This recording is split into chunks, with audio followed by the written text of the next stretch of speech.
race, an amazing variety of motorcycle competition has developed over the years. Season.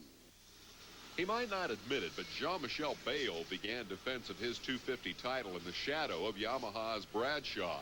And JMB's teammate, past champ Jeff Stanton, was determined Damon's Supercross dominance wouldn't extend to the outdoor series. For his part, Bradshaw was fast in practice and cocky as ever.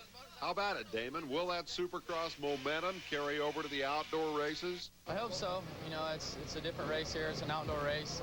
You know, I'm going to put as much effort into this as I have the Supercrosses, and hopefully, you know, we can bring a little bit of the luck and a little bit of the effort over to this, and, you know, hopefully come out on top. The season opening drop of the gate led to a scary moment in turn one. Todd DeHoop bailed off. Jeff Matasovic, still healing from a broken leg, smashed into him, and the rest of the field showed no sympathy, leaving that pair in the dust. Bradshaw and Stanton, whom it's fair to call serious rivals, hooked up in a race for third behind Doug Dubach and Mike Kudrowski. Now here's something that hadn't happened all year. Stanton passes Bradshaw.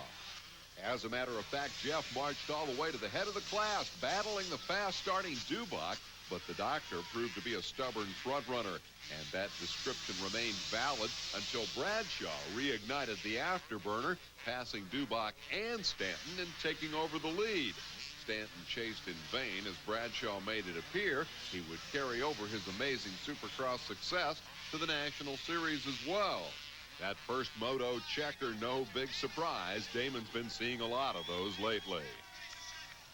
Second moto, second place man, Jean-Michel Bayle does a couple of great flying W's, but hangs on to that Honda and gave us an opportunity to witness something else we haven't seen very much this year. JMB leading a race. Think about how many times we saw that last year. The turning point came when Bradshaw crashed at mid-race. He might have made it back to the front, but he told me here in Daytona on Tuesday that he was also suffering from stomach cramps and as a result had to settle for sixth overall. As if on cue, Stanton ran down and passed his teammate Bayle, and they traded the lead a few times. Jeff then pulled away and hopes to score another victory over Bradshaw in the Daytona Supercross Saturday.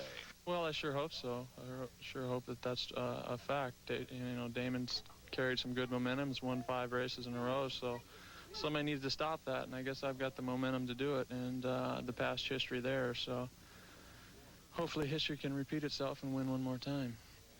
And so the Damon-Bradshaw Express is temporarily derailed, and the next stop for the motocrossers is right here in the infield at Daytona on Saturday, round 7 of the Camel Supercross Series. Jeff Stanton will be out to win his 4th straight Daytona race, extending his own record.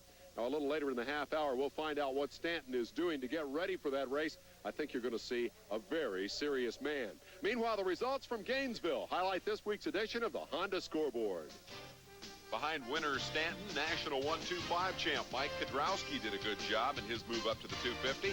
Bayle will need more speed than he showed on Sunday to defend his 250 crown. In the 125 class, Mike LaRocco swept both motos to claim the opener over Suzuki Hope's Guy Cooper and Ronnie Tishner. And while we're in Gainesville, let's go ahead and take a look at those 125 highlights. A troubled Guy Cooper came to Gainesville from the hospital bedside of his parents, who were badly injured just a couple of days earlier in an automobile accident. Mike LaRocco, the new Team Kawasaki member replacing series champ Mike Kudrowski, came here to duplicate his Supercross feat of winning the season opener. Here's the battle that had the fans on their feet. Number 5 Cooper, LaRocco almost crashing, and Ronnie Tishner in a great 3-way scrap for the first moto lead. Now check out the pass that LaRocco puts on the former class champ Cooper. Mike determined to win the first moto of the new season, and did, with Tishner second and Cooper third. In the second moto, Doug Henry was a hero, along with LaRocco and number 10 Larry Ward, who led over half the race despite a sore shoulder from a qualifying race collision.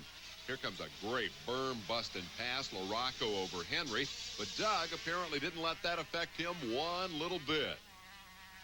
He repassed LaRocco to take the moto win and 4th overall.